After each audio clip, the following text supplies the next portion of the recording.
तैयार रहिए, स्टार्ट। 1994 के सेशन मामला संख्या 6 ब्रैकेट में 68/84 ब्रैकेट बंद राज्य बनाम अजायब सिंह में अपीलार्थी का विचारण भारतीय दंड संहिता की धारा 34 के साथ पठित धारा 302 और आयुध अधिनियम की धारा 27 के अधीन दंडनीय अपराधों के लिए किया गया था। विराम पैरा। विद्वान जिला और सेशन न्यायाधीश हनुमानगढ़ ने अपीलार्थी को भारतीय दंड संहिता की धारा 34 के साथ पठित धारा 302 के अधीन दोष सिद्ध करके आजीवन कारावास के साथ 100 रुपया जुर्माने का संदाय करने, जिसके संदाय में व्यतिक्रम होने पर 1 मास का और कठोर कारावास भोगने के लिए दंडादिष्ट किया था। विराम। अपीलार्थी को आयुध अधिनियम की धारा 27 के अधीन दंडनीय अपराध से दोष मुक्त कर दिया गया था। विराम पैरा। विद्वान जिला और सेशन न्यायाधीश हनुमानगढ़ के उपरोक्त निर्णय से व्यथित होकर अपीलार्थी ने यह अपील फाइल की है। विराम पैरा।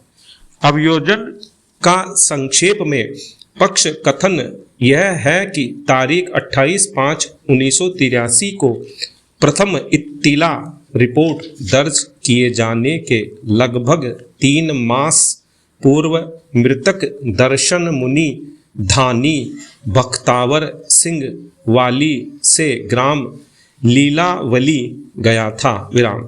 वहां उसने एक कुटिया बनाई और पूजा पाठ करने लगा। विराम।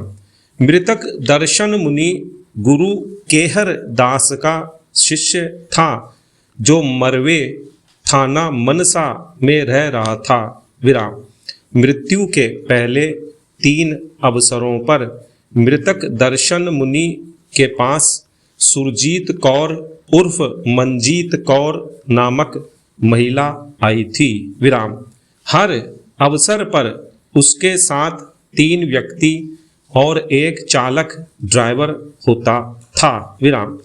उनमें से एक 35 वर्षीय सिख सभी 3 अवसरों पर जब भी वह मृतक को मिलने ग्राम लीलावली जाती उसके साथ होता था। विराम।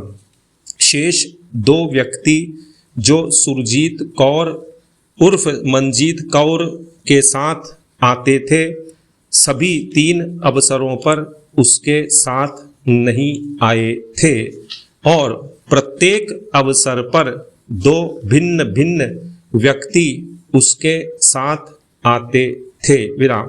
सुरजीत कौर उर्फ मंजीत कौर मृतक से यह पूछा करती थी कि उसे पूजा पूरी करने में कितना समय लगेगा। विराम।